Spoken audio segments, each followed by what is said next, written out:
Почитувани гледачи, ви посакувам добре дојде во емисијата Мој збор. Често задоволство ми е што имам прилика во денешното интервју да го представам Огнен Неделковски. Јас секогаш преферирам кога соработувам со Огнен Неделковски да не го представувам многу, затоа што мислам дека самото негово име и презиме доволно говори за вас и веќе побудува некои асоциации за тоа кој е неговото творештво и референци, кој е неговиот опус. Јас од скромност немам многу да зборувам за неговото творештво, меѓутоа ќе ги откриеме деталите во разговорот. Огнен, добре дојде и ти благодарам што ја прифати поканата да бидеш гост во емисијата Мој збор. Добар ден и поздрав до вашите гледачи. Драго ми е што сум дел од оваа ваша емисија. Како што веќе кажав во воведот, можам да кажам дека ти си еден потполн пакет што значи пишување, продукција на пишување, затоа што си текстописец, пишуваш и прозни остварувања, пишуваш и сценарија. И она што мене ме импресионира секогаш кога зборувам со таков профил на автори е како е можно да се најде филтер и медиум кој што сето тоа, сиот тој творечки импулс може да го isprocesира во различни форми на творечко прикажување. Па добро, талентот е еден. Тоа е една основа која што подоцна треба да се надоградува. Јас имам среќа да го наследам талентот од мојот татко, писател Велко Неделковски, сценарист, автор на 50 книги за возрастни и за деца. Значи основата беше тој мој талент, кој што подоцна го развивав, прво со пишување поезија уште во осмолетка. Уште тогаш ги освојував наградите, повеќе награди и на Курирче и 13 ноемвриската награда ја добив уште во 5-то одделение, така што уште во тој период се насетуваше кога ќе се занимавам со пишување. Подоцна завршив средно во Јосип Броз Тито културолошка насока, че уште повеќе се насочив во тој правец, за на крај да се запишам на ФДУ во класата на професорот Горан Стефановски, каде што 1994 година завршив драматургија, значи го комплетирав моето образование, а подоцна и на факултетот ЕСРА, под менторство на уште еден голем драмски писател Јордан Плевнеш, магистрирав пред неколку години, така што се заокружи моето образование, а сите тие години од 90-та до денес почнав со пишување прво текстови за песни, подоцна сценарија за телевизиски емисии, играни серии, радиодрами, имам десетини емитувани на македонско радио, театарски представи, неколку либрето за мюзиклот Тајна моја, кој што се уште се сеќаваат, тие што имаат среќа да огледаат и така натаму. Ете, деновиве добив награда и на тој конкурс на Детскиот културен центар Карпош, значи конечно после толку години напишав и едно посериозно книжевно дело, значи еден роман за тинејџери. И така, постојано нешто пишувам, значи тоа е основата е тој талент и од него произлегуваат разни форми на изразување.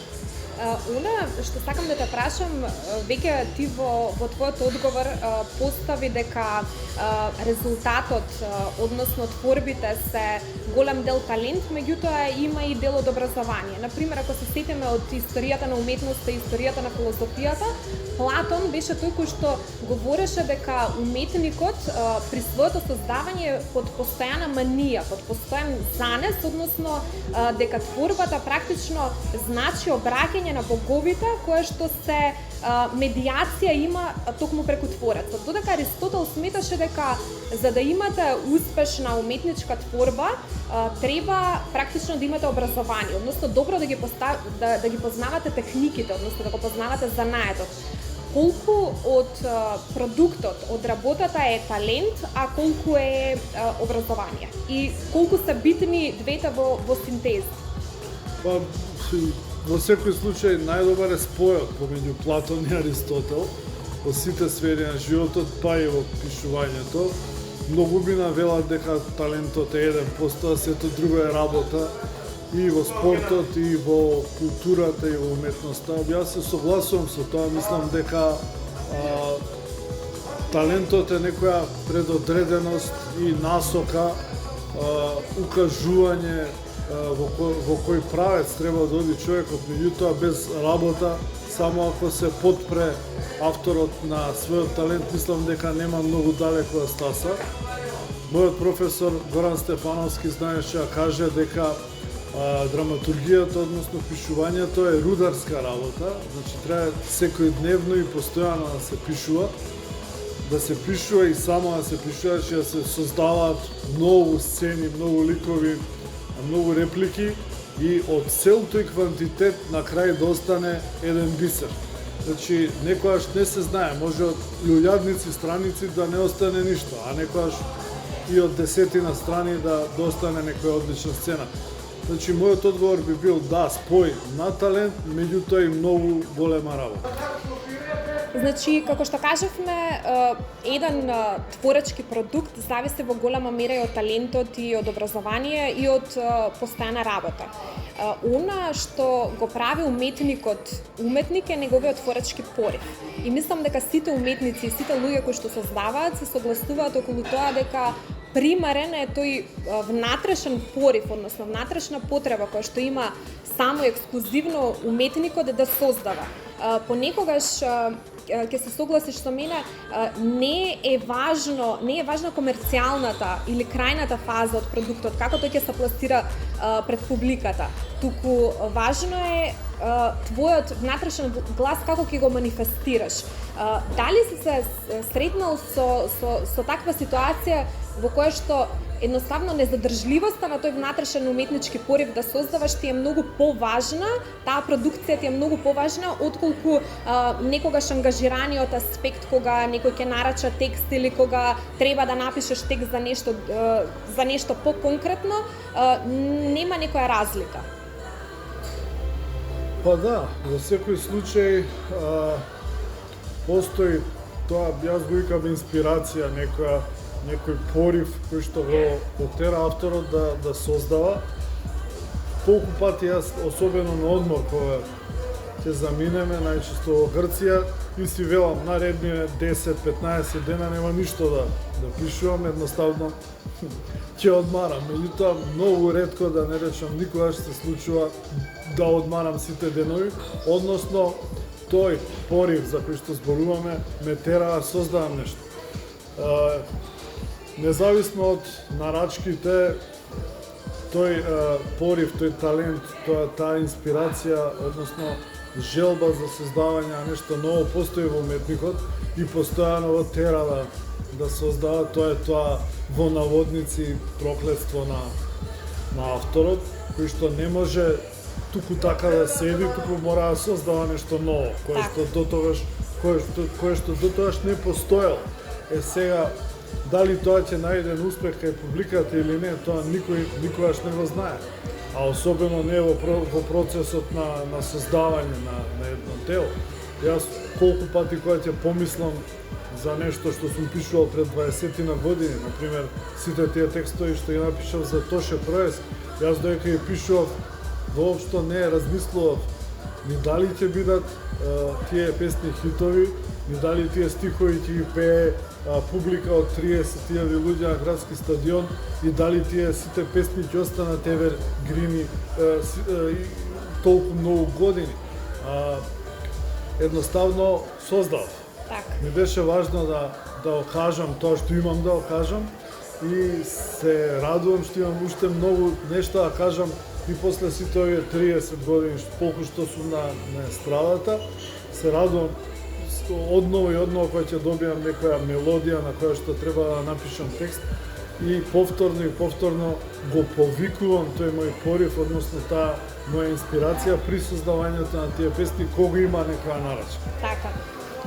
Колку си субјективен во однос на критиките кои што ги имаш во однос на твоите текстови што си ги напишал? Дали како автор со тек на времето создаваш затоа што има примери кога авторите создаваат и се во некоја своја творечко акме, меѓутоа подоцна доаѓа период на декаденција, па некако со резерва ги гледаат сите своји творби, сите своји писанија.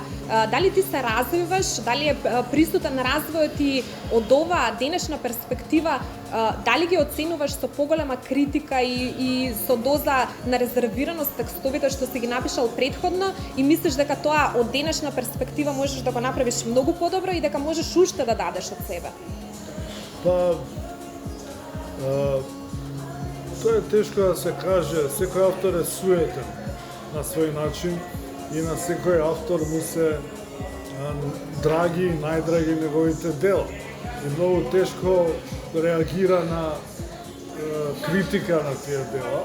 Мислам, секој што ќе рече дека не е така лаже, а кога некој е присутен толку години на естрадата, во мојот случај или во било која област на уметноста, нормално е да ги помине сите фази.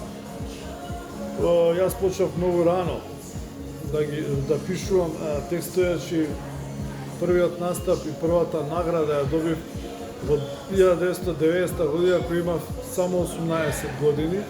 И тие години луѓето од естрадата не ни знаеа кој е тој Огнен Неделковски и дека станува збор за едно момче кое што срамежливо ги прави првите чекори на естрадата и ги кажува во сите тие песни и стихови и рефрени своите размислувања за животот кој што тој период беа прилично скромни, меѓутоа луѓето не знаеа ни кои сум, ни колку години имам и така влегов во светот и на популарната музика и на народната музика и многу брзо, иако тоа време беше многу тешко да ти примат песна на било кој фестивал во Македонија, зашто конкуренцијата беше огромна, а имаше и многу стручни комисии низ кои што поминуваат тие текстови и навистина требаше да вреди тој текст за да ти го примат.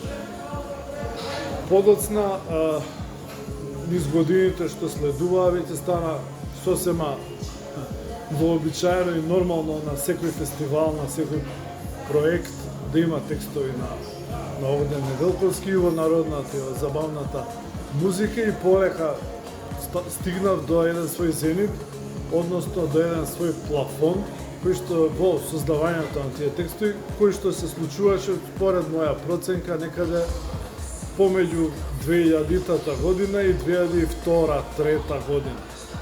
И тука нормално следува и одлични критики, награди и тоа беше едно златно време на македонската популарна и народна музика, каде што јас, ете, би рекол го, достигнав тој врв, тој свој зенит.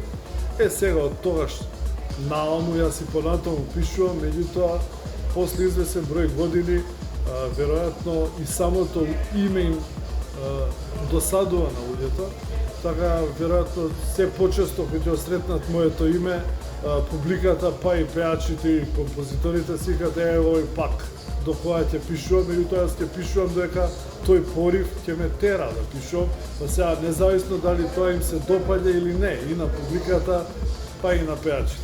Огнен, колку си ти личен во тоа што го пишуваш? Јас имам впечаток и покрај тоа што ние прв пат се гледаме сега за снимање на ова интервју и те запознавам тет како личност, меѓутоа јас имам впечаток дека многу добро те знам баш поради тоа што сум добро упатена во твоето творештво. Кога пишуваш, колку од тоа што го пишуваш е твоја лична исповед, колку ти се внесуваш со твојот душевен ангажман, со твојот искуствен ангажман, со твојот когнитивен, со твоето знаење, со твоите доживувања, каква порака пренесуваш преку тоа?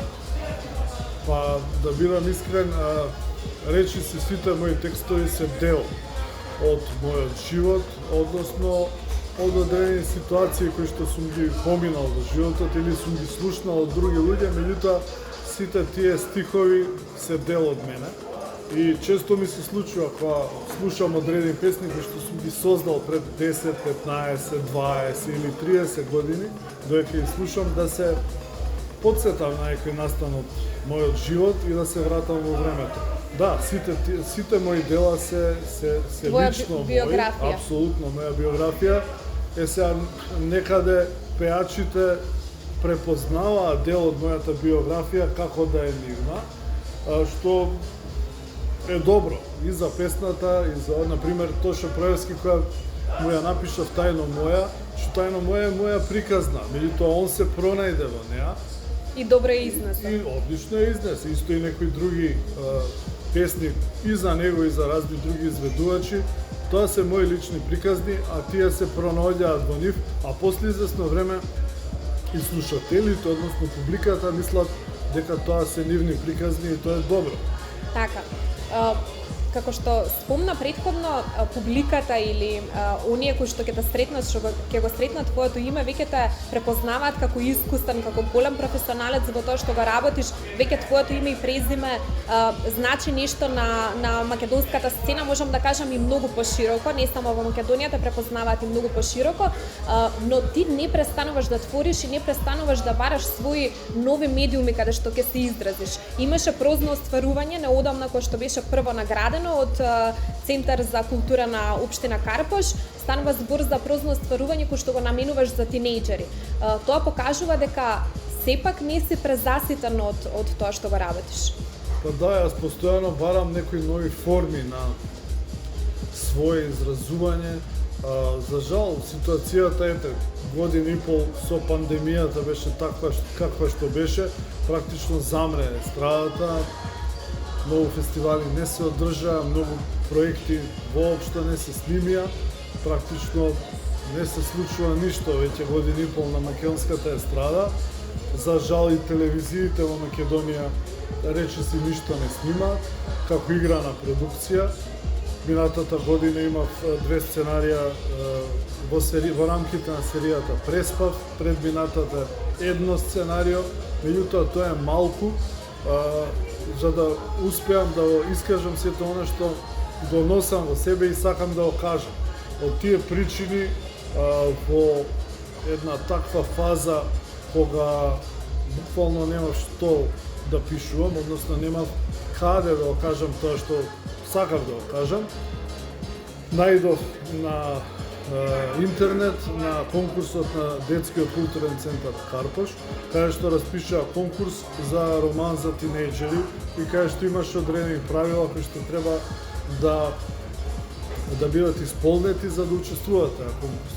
Без големи надежи и прв пат влегов во една таква сериозна авантура и буквално неколку месеци секојдневно, дисциплинирано пишував по неколку страници од тој мој роман, без да кажам никому. Значи, никој не знаеш што пишувам, едноставно пишував и верував во тоа што го пишувам. Так. И многу ми е драго што комисијата го препозна тоа и што го наградија тој роман и наистина уживав додека го пишувам и се надевам дека е забавен, интересен, актуелен и дека тие што ќе го читаат ти уживаат како што ја уживам. Така, ќе можеме да го читаме романот, твоето прозно остварување за тинејџери веќе во септември, затоа што во септември се очекува публикацијата, ќе може да се најде, претпоставам, по библиотеките или по книжарите низ Македонија.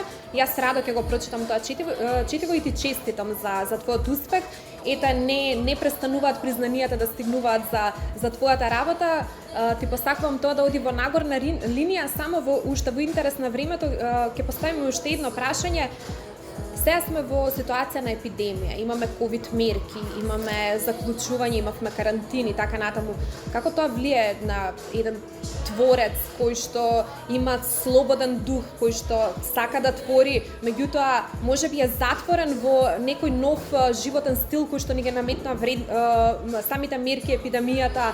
Дали тоа те затвори или самите нови трендови, нови појави кои што стигнуваа како резултат на таквиот наметнат животен стил те поттикна да дадеш одговор, на некој начин да артикулираш кои се тие општествени случувања кои што нас не се дел од нашето секојдневие, да дадеш одговор што се случува околу нас?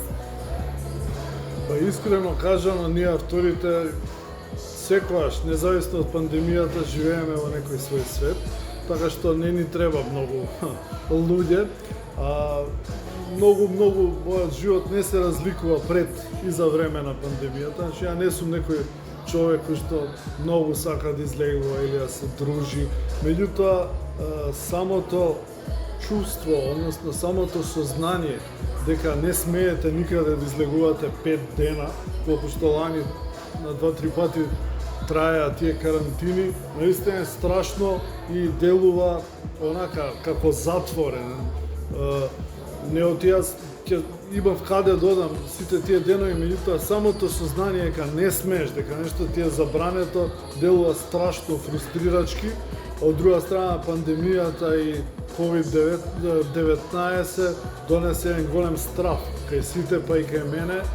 Тој страф е и ден денес присутен, страв за себе, за својот живот, за најблиските, за сите во Македонија и пошироко, значи се случи нешто страшно.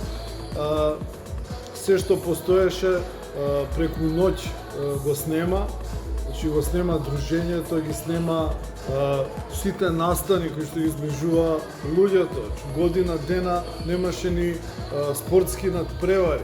Тоа посебно ме погоди, што јас наистина уживам во спортот, освен уметноста, нема театарски представи, нема филмски проекции, нема ништо. Буквално година и пол и наистина тоа е страшно фрустрирачки, меѓутоа сметам дека тоа е еден жолт картон за целото човештво да застане и да размисли каде оди, каде одело до сега и да се преиспита и човештвото и сите луѓе што им се најзначајни приоритети и конечно дека сето тоа еден ден мора да заврши и после сето тоа ќе остане повторно само едно нешто, а тоа е љубовта. Така.